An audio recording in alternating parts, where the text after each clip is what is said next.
Hey everyone, today I want to skip the boring spec sheets and just have a real talk about the actual logic of buying and owning a Tesla. I'm basing this on my real-world experience with my 2021 long-range Model Y, which has already clocked 120,000 kilometers. Let's break down how this whole EV thing actually works. First off, when it comes to buying a Tesla, there are really just two golden rules. If you got the cash and just want zero hassle, the perfect playbook is to buy a brand new one, drive it for about 5 years, and sell it right before the factory and battery warranties expire. That's the sweet spot where you get the best experience and still get a decent trade-in value. But if you're looking for absolute bang for your buck, the smartest move is to find a used Tesla that someone else has already driven for 5 years, buy it cheap, and run it straight into the ground. Now, if you are going the used route, I highly recommend buying from an established dealer. Take my car, for example, at 120,000 kilometers.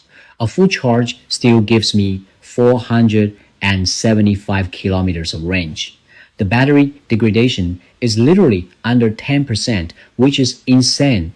It means the previous owner took great care of it. Buying from a dealer gives you that baseline peace of mind for the battery and overall car condition. Plus, buying a Tesla nowadays is so easy. You just tap a few buttons in the app and you're done. No haggling with shady salespeople at all. Once you get a car, your number one priority is home charging. My advice? You can totally DIY this setup. Even if your house only has a standard 100 amp electrical panel, as long as you calculate your total home load, you can easily pop in a 40, 50, or 60 amp breaker. Just don't cheap out on the wires, go straight for heavy duty number 6 or number 8 gauge wire. As long as the wire is thick enough, charging is fast, and more importantly, 100% safe. And don't feel like you have to buy the official Tesla wall connector. There are great third-party options out there. For example, here in Canada, if you go with a brand like SWTCH, you can get the hardware for free and qualify for a full rebate from the government. So it basically costs you nothing. Without any special overnight electricity rates, fully charging the car at home cost me about $2.50 a day. If you actually set up a time of use plan for overnight charging, the cost is so low, it's basically free. Compare that to gas prices in Canada. Right now, a full tank vanishes in a few days and costs a fortune. EV efficiency is just a whole different league. Now, let's talk about maintenance. A lot of people claim EVs need zero maintenance. That's true when it's brand new. But once you hit that 120,000 kilometer mark, a little TLC is definitely necessary. My maintenance checklist is super straightforward with zero unnecessary spending. First, swap out the cabin air filters and the HEPA filter to get that fresh air back. Second, change the low voltage 12V battery. Don't get ripped off at the service center. Just grab a standard Group 51V battery from Costco. It fits perfectly and is way cheaper.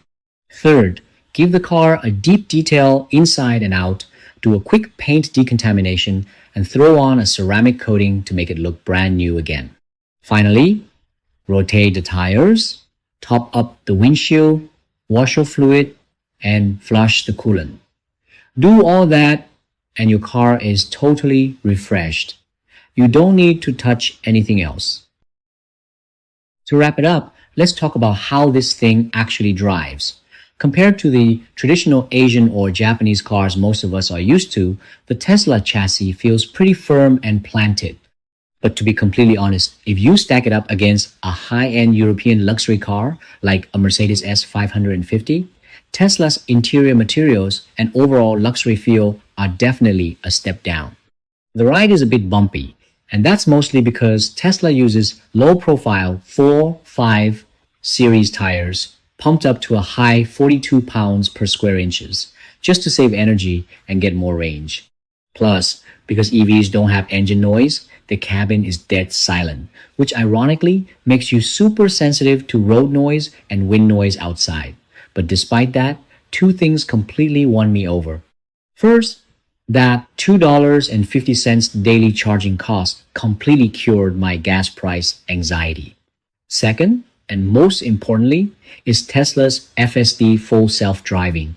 The first time I turned it on, I'm not gonna lie, I was terrified.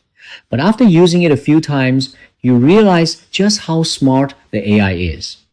In tricky traffic and tight situations, its split-second decisions are honestly safer and more reliable than a lot of veteran drivers with 20 years of experience. So, look, a Tesla might not be a flawless piece of luxury art, but as a high-tech, super practical, and incredibly cheap-to-run daily commuter, it's pretty much unbeatable.